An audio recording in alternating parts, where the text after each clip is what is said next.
was in Grapevine Saturday night to screen her new movie It Ends With Us. We're here to show the first like real screening of It Ends With Us to fans. The movie was shown at the theater at Grapevine Mills exclusively for a few hundred attendees of Book Bonanza.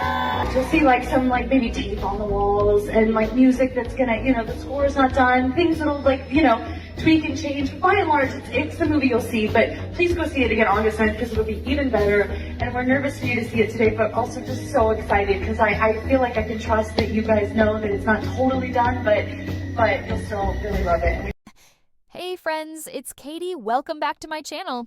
Whether you see Blake Lively as a brilliant actress who's completely innocent, or you believe she's a strategic mastermind who manipulated her way into taking over a film, what's undeniable is the new video evidence that has surfaced. This footage, taken at Book Bonanza in June 2024, is making waves, and it's shockingly clear that Blake had zero interest in sharing the spotlight when it came to the creative process behind this film. This video, which recently leaked on Reddit, had my jaw on the floor when I watched it.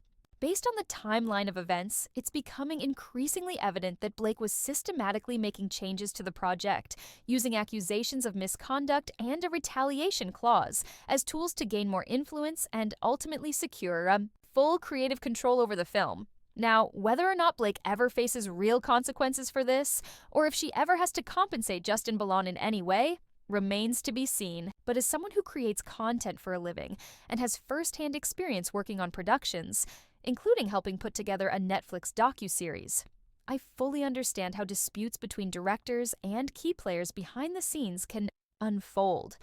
And trust me, when power and control are on the line, things can get messy. I understand that creative differences are a normal part of this industry. It happens all the time. But what's not normal is completely disregarding the vision of the director just to serve your own interests. When I worked on Dancing for the Devil, the 7M TikTok cult for Netflix, there were so many different directions I could have taken the series. But at the end of the day, the director had a clear vision, and we respected that. That creative direction ultimately led to the series becoming a massive success, reaching over 15 million viewers and hitting #1 in 28 different countries. That was all that mattered to us, delivering the message and making sure the story was told the right way. We put aside our individual preferences and worked together because that's what professionals do. But sometimes people just can't put aside their egos. They have to be the star. And when I saw this footage, it became painfully obvious that Blake Lively wasn't interested in collaboration. She wanted the fame, the recognition, and the power. Whether she'll ever be held accountable is another story. But from a creative standpoint, what she did was ethically and morally wrong. She deliberately took over someone else's artistic vision and made it her own, disregarding the hard work that had already been put into the project. The proof? When she presented this film to Colleen Hoover's fans, she claimed the music wasn't finished and that she was still working on the composition. But in reality, she had already fired the composer the day before and didn't even have anyone lined up to complete the soundtrack. Just take a look at this footage. You'll see it for yourself. She stood there telling everyone the score wasn't done yet, reassuring them that there were still little tweaks and changes to make. But, for the most part, that was the final version of the movie. Then she encouraged them to go see it again on August 9th because it would be even better by then. She admitted they were nervous about showing it that day, but also super excited, trusting that the audience would understand it wasn't completely finished yet, but that they'd still love it anyway. When I saw that clip, I was stunned. My jaw literally dropped because let's look at the facts. Book Bonanza took place from June 12th to June 14th. That event was on June 14th when they showed the film to the audience. She stood there and claimed the score wasn't finished, that they were still working on it, and that everyone just needed to be patient. But the truth? There was a completed score. It had already been paid for by Wayfarer. She outright lied. And then, on June 17th, just 3 days later, she made the unilateral decision to fire the original award-winning composer and bring in someone new. This wasn't just a creative tweak, it was a massive, costly decision that had serious financial consequences.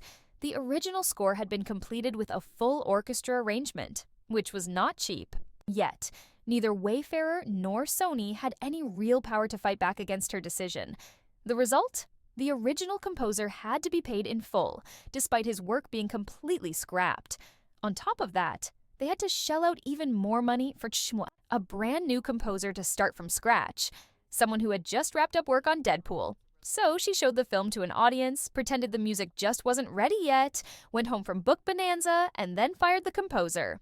Now, not only did they have to pay for the original score, but they also had to cover the steep costs of hiring another composer at the last minute. This wasn't an accident. It was calculated.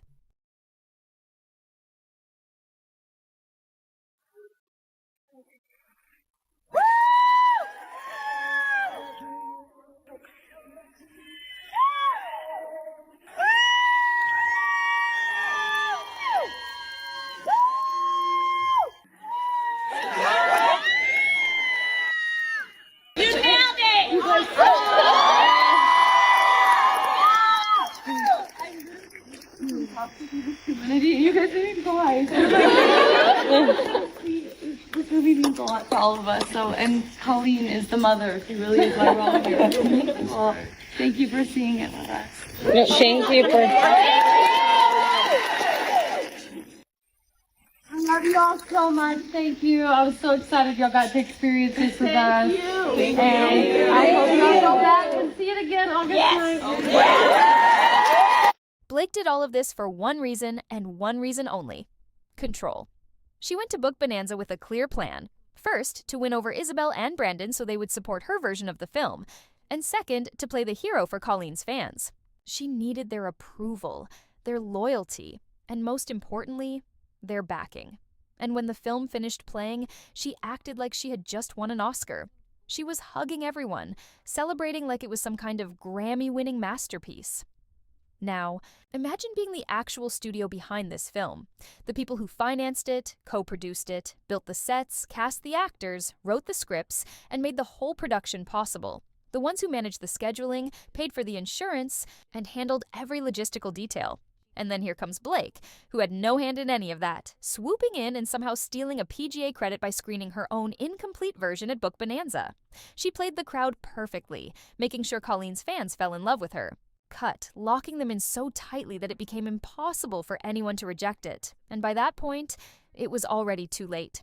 That's the version Ken had seen. That's the version Isabel had seen. That's the version Brandon had seen. So, of course, they all stood behind her version.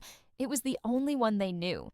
They never even got to compare it to Justin's version, so how could they possibly know which one was better? But what really got to me was what she said next. I had to remove the audio, but at one point, she actually says, "I suffer from toxic masculinity. I don't ever cry." And you guys made me cry. Blake, suffering from toxic masculinity? Seriously? No wonder she can't stand Justin. He's nothing like her. And the irony of it all? She made that statement at the end of a film about domestic violence. Right there, in front of the audience, after everything that had happened, she turned it into her moment, her emotional breakthrough. As if all of this was about her personal journey. It was shocking. It was bizarre. And honestly, it just proved what this was really about: ego. A film about domestic violence should be taken seriously. Yet Blake Lively made a comment that completely missed the mark. Toxic masculinity refers to the harmful, socially constructed expectations placed on men. Things like emotional repression, the need for dominance, and the normalization of aggression and control. It manifests in ways that harm both individuals and society, encouraging violence, sexism, and an unhealthy obsession with power. Common examples include men being pressured to hide their emotions, prioritizing status over empathy, and the devaluation of women. It also includes the entitlement to sex and the idea that women should be submissive. Now, think about this.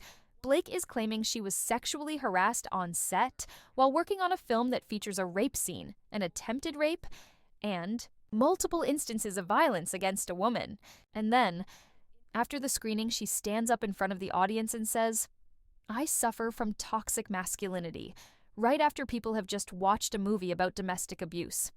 That statement alone was shocking. But then on top of that, she also wants people to believe that she was a vulnerable, powerless victim when it came to Justin. But under her own definition, if she really believes she suffers from toxic masculinity, Does that mean she thinks she's entitled to sex? That she believes in devaluing women? That she sees aggression and risk-taking as normal behavior? Her words completely contradict the image she's trying to portray. And the worst part, she doesn't even seem to realize that her jokes aren't funny. She's downplaying the seriousness of this film and undermining its entire message. When I watched this clip, everything clicked. Her lawsuit, her accusations, her behavior, it all started making sense. This isn't just about creative, control, or money. It's about something much bigger. It's all a lie. Every single part of it. And maybe nobody else has said this outright, but I will. I'm a survivor of SA, and let me be clear. A lingering kiss is not sexual assault. Blake Lively is not a victim of SA just because he discreetly bit her lip or held onto a kiss for a little too long. That scene was choreographed, directed, and planned. Do you know what accusations like that do to actual victims like me? They discredit us. Because what we went through wasn't just a kiss that lingered or a look that lasted a few seconds too long. SA is violent. It's terrifying. It's not a nibble on the cheek. It's not an intense kiss. It's not something scripted in a film. It's real, and it stays with you. It's been 18 years for me, and I still think about it. But Blake, she wants people to believe she's a victim. Why? Because she's trying to claim a hostile work environment. And let's be honest, this is about money. Blake only got paid $3 million for this film, and she's furious that she didn't get a bigger cut of the profits. This lawsuit is nothing more than an attempt to extort money from the film. She wants a slice of that $350 million she believes she deserves, and she'll spin whatever story she needs to in order to get it. If this wasn't about money, then what is it about? Why file a civil lawsuit at this point? Because that's exactly what this is. A way for her to go after the profits she feels she was unfairly cut out of. And let's not forget, she lied. She lied to Colleen. She lied to Isabel. She lied to Brandon. She lied to every single cast. Member about what really happened. And this isn't even the first time. She has a history of turning people against directors.